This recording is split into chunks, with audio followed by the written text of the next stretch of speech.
তা আমি যদি বলি এটি একটি বাঁশ, আপনারা কি খুব অবাক হবেন। আসলে এটি হচ্ছে একটি বাঁশ এবং হচ্ছে ঘাস জাতীয় উদ্ভিদ, যেটার বৈজ্ঞানিক নাম হচ্ছে সাক্কারাম অফিসিনিরাম। শুনতে অনেক অবাক।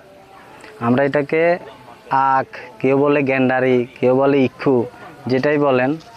এটার মিষ্টি স্বাদের জন্য এটা খুবই জনপ্রিয় এবং এটা আমরা ছোটোবেলায় দাঁত দিয়ে ছিলে অনেক মজা করে খেয়েছি। এটা থেকে চিনি তৈরি হয়, গুড় তৈরি হয় এবং হচ্ছে কিছু ঔষধি গুণ রয়েছে। এখান থেকে কিছু ওষুধ তৈরি হয়, আরও এটার নানাবিধ ব্যবহার রয়েছে।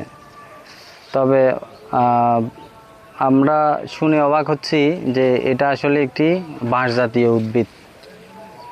এবং একটা বাংলায় একটা কথা আছে যে যার 7 পুত 13 নাতি, তার জন্য হচ্ছে এই আখ খ্যাতি। মানে বিষয়টা হচ্ছে এই আখ করা অনেক পরিশ্রমের কাজ। আপনার যদি সদস্য বেশি থাকে তাহলে আপনি এটা করতে পারবেন, কারণ এটার অনেক পরিচর্যা রয়েছে। তবে এটার চারা করা খুবই সহজ। আপনি জাস্ট এই যে চোখ দেখা যাচ্ছে না, এখান দিয়ে কেটে আপনি মাটিতে বসাই দিলে এটা থেকে চারা তৈরি হয়ে যাবে।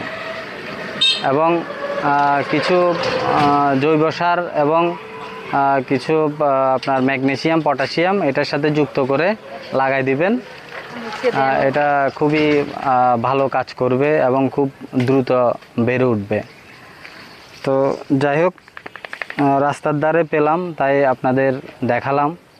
এটা সবারই পরিচিত জিনিস। ধন্যবাদ, ভালো থাকবেন।